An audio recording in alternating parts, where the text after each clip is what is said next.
Here's what everyone is overlooking. Most altcoins tend to do worse than Bitcoin and Ethereum. And even altcoins as a whole, right? The altcoin market cap tends to grow slower than Bitcoin and Ethereum. Now I'm saying most because obviously there are the outliers and that's what everybody is focusing on. What's important is you have to bet on those outliers when the rotation is happening, the altcoin rotation. So there is a point in time when money flows from Bitcoin and Ethereum to the altcoins. And there's a way to time this somewhat precisely, somewhat accurately. Now, I've looked at all of these charts in the past. I've looked at the history to try to time this going forward. Now, the information here comes from the premium membership. So this is a premium update. I first talk a little bit about some backtests on total 3, etc. So it gets a bit technical, but afterwards in the video, I will talk about how to time when to get into altcoins, when to get that outperformance, and when to rather be betting on Bitcoin. So hope you will enjoy this video. Feel free to comment any questions down below. And looking forward to see you also in the premium membership if you're interested in this kind of content. Today is the 21st of March 2023. Welcome to another premium update. I've made a few more backtests and the most noteworthy of them is probably the one for total 3. So the altcoin market cap, cryptocurrencies market cap minus Bitcoin and minus Ethereum. So everything else. And we want to also time that altcoin market, right? We want to figure out when is it time to be rather risk on for altcoins in general and when is it time to rather be risk off. And the best moving averages for the SMA is the 30-day, so that's the one over here. And the best EMA, we've got several choices because the EMA somewhat tops out at around 80 to 90% per annum. I chose the one with the longest duration because then when we take the 30-day SMA, we have something that's relatively far away in terms of duration, so we can determine when we are more or less neutral, right? When the price is between those two moving averages, we might be more or less neutral with a bias towards bullish because the SMA tends to outperform. So this is the outperformance on a linear scale. Then we've got the logarithmic scale. There's also a new chart here. This simply just subtracts those two performances so you can see how much of an outperformance do we actually get over time. And this is also increasing relatively steadily, right? So this is for the SMA and over here we've got the EMA. So all of those results are also added now to the script and I've attached now the alerts to the script itself. So the alerts on Telegram, they will not expire anymore. The alerts are now directly connected to that best exponential and best simple moving average script. Thus, I had to make the messages in Telegram a bit more generic. So I just call it now the best exponential moving average or the best simple moving average. It doesn't anymore specify the length because I'm not hard coding length into the alerts. I'm deriving this from the script that I regularly update, right? I update this on the website and then I copy paste this into my trading view as well. So this is the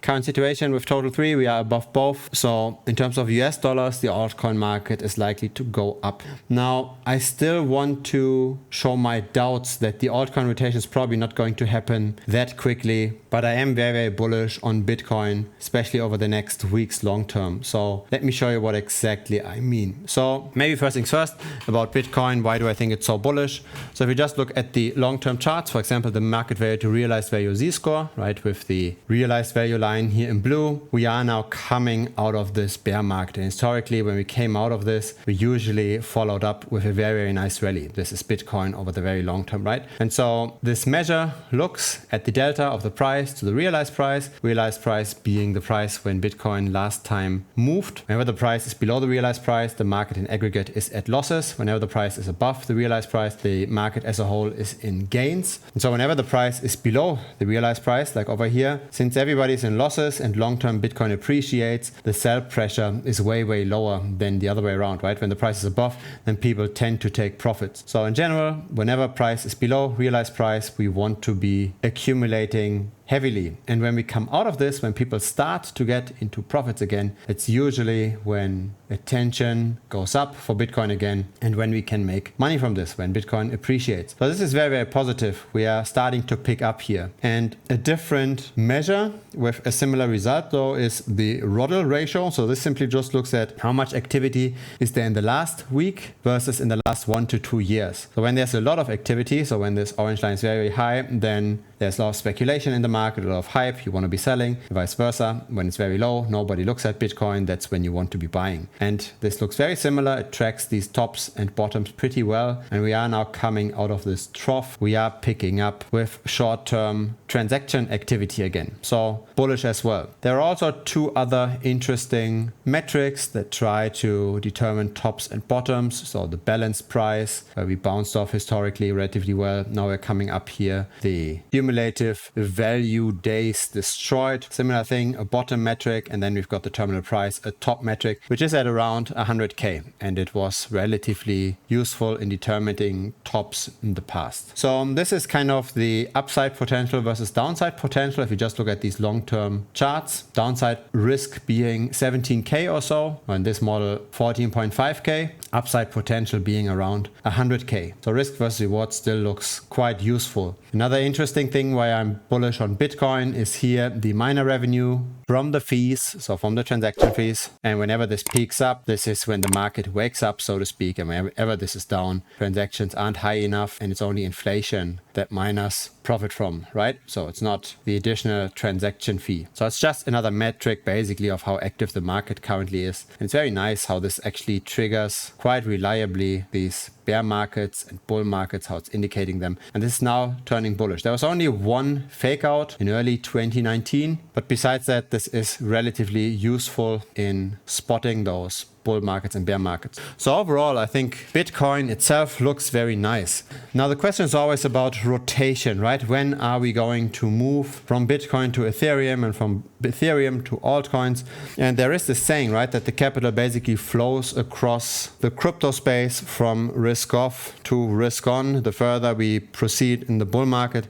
And I want to drive this home that this is actually not just a theory, this is true. So let's look at total 3 here minus DAI's market cap, USDTs and USDCs. So now we're looking at the altcoins minus all of these stablecoin market caps and look at this relatively speaking to Bitcoin. So how large are the risky altcoins relative to the Bitcoin market cap? And let's zoom out over here. And what we see is a somewhat medium-term downward trend since May of 2021. But what we see here as a horizontal line is where the altcoins really bottomed. So Bitcoin was here, relatively speaking, at a peak. And then came the rotation, right? The rotation pro to the altcoins happened at the beginning of January. So when we zoom very closely in here, one could say it's between the 1st and the 8th of January, something like this. And so when we look at Bitcoin during the time, we zoom out, right? The 7th of January, this is when Bitcoin really rallied. But relatively speaking, the altcoins, they crashed. So Bitcoin went up, the altcoins didn't. They took time to catch on. So Bitcoin went up all the way to basically 40K until the altcoins got their share. Now there is a bit of a delay regarding Ethereum. So look at this. This is the 1st of February. So this is then where Ethereum shot up quite nicely. When we look at this in the relative valuation, again, total 3 minus the stablecoins relative to ETH, we see this bottom here on the 3rd of February. So slightly delayed relative to Bitcoin. The Bitcoin bottom is at the 4th of January. The bottom of the altcoins relative to ETH is on the 3rd of February, 1 month roughly. Then afterwards, the altcoins exploded. So we can say that the altcoins hit a bottom relative to Bitcoin the earliest, 1 month later to Ethereum, and then the actual rotation from ETH to the altcoins happened, where then the altcoins outperformed ETH by 190% from bottom to top. For Bitcoin, the outperformance was 400% even. So really, this is when you want to be in altcoins. There aren't so many times in the market where you want to go away from Bitcoin and Ethereum. Right? When you just zoom out here, when you just look at this chart since December of 2018, when do you really want to be in altcoins? You don't want to be in altcoins during this time over here. This was a crypto winter. This was also the initial run up of Bitcoin. You also don't want to be in altcoins as a whole, right? After May of 2021, so this is also where we got the bleed. You really just want to be be in the altcoins heavily when the rotation happens. This is where all the performance is made. I'm not talking, of course, in generalities. If you just bet on very particular altcoins and you've got an edge and you've got an information advantage over the general market, of course, you can bet on individual altcoins. But I'm now talking about basically allocating your overall portfolio. How heavy should you be in Bitcoin versus ETH versus altcoins? And why is this so important? So here we only have the very short brief period where altcoins outperform Bitcoin. It's also important because when you look, for example, at the altcoin market cap relative to ETH, when you look at this chart, right, there is this bottom, but just ignoring this short-term rally, this massive rally, in general, the altcoin market cap underperforms Ethereum's market cap. And this is not even considering that you might be diluted here. So let's say you hold a certain position in an altcoin and the inflation works against you because maybe the insiders, they have more tokens that they're staking, maybe they get more return, maybe there is some shady selling happening. This might not necessarily reduce the overall market cap of the altcoin because it just goes from the insiders to the rest, but it might reduce the value of your particular position. So just because a token is inflationary in the altcoin market will not necessarily put down total 3. So the actual performance of your altcoin portfolio as a whole might be even worse than this. And this is total 3 minus stablecoins relative to ETH. So ETH over all of those years tends to outperform total 3 relatively consistently. So you really want to be buying when altcoins are very, very depressed and when this rotation happens. Now, when does this rotation happen? I think the rotation tends to happen when the upside potential for Bitcoin starts to look limited. So look at this chart, for example, here, right? Terminal price. You could take all kinds of charts that try to time the bottom. You could take regression charts. You could take other kind of bands around moving averages. Whatever it is, determining these tops or determining when Bitcoin is heated isn't necessarily super hard, right? There is many, many models out there and we discussed several of them. They usually fire at similar points in time. We can see here that this got pretty heated already in January of 2021. And this is also the time when Bitcoin was at 40K and when it didn't go up that much anymore, right? It took quite a lot of capital to push this up to 69K and it even took quite a few institutional buyers to push it up. The on-chain metrics actually indicate that the second 69K top was not generated by the retail crowd. It was mainly generated by the large institutions that made this final leg up. But yeah, you could basically say already at 40K, okay, Bitcoin is somewhat exhausted. But now a lot of people made money with crypto and they don't want to stop, right? And this is then when the real rotation happens. This is then when the Bitcoin money moves to Ethereum and then afterwards to the altcoins. Thus, my thesis here is that total 3 minus the stablecoins as a fraction of all of crypto is likely going to further decrease. And my thesis is that Bitcoin is likely going to further outperform and that Bitcoin dominance is very likely going to outperform, even though we seem to see some kind of a resistance here simply because of risk versus reward. Simply because this bottom over here is way closer than this top over here, simply because of those dynamics and because of the narrative, how now banking is imploding and how Bitcoin can be a safe haven in all of this. I think Bitcoin will continue to be the main thing that you want to be holding. I am bullish on Bitcoin. I think we have seen the bottom. A lot of models point toward this, but at the same time, I don't think that we will have a lot of inherent leverage in the alts that can help us outperform, at least in aggregate, right? Don't just buy Litecoin, don't just buy Ethereum Classic or Bitcoin Diamond or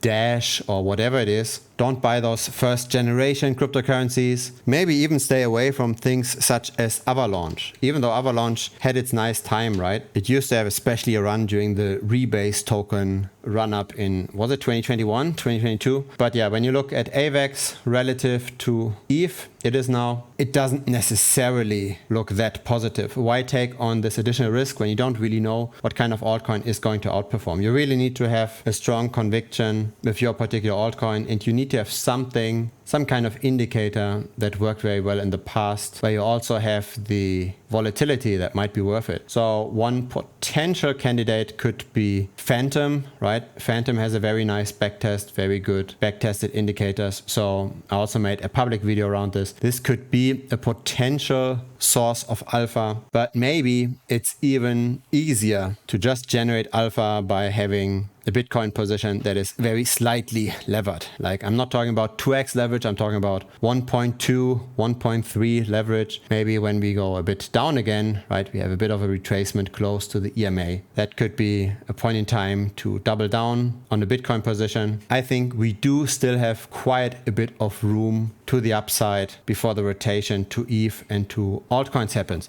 Now, what's nice about all of this is that this tends to be somewhat predictable. This is not the very first time that this happens, right?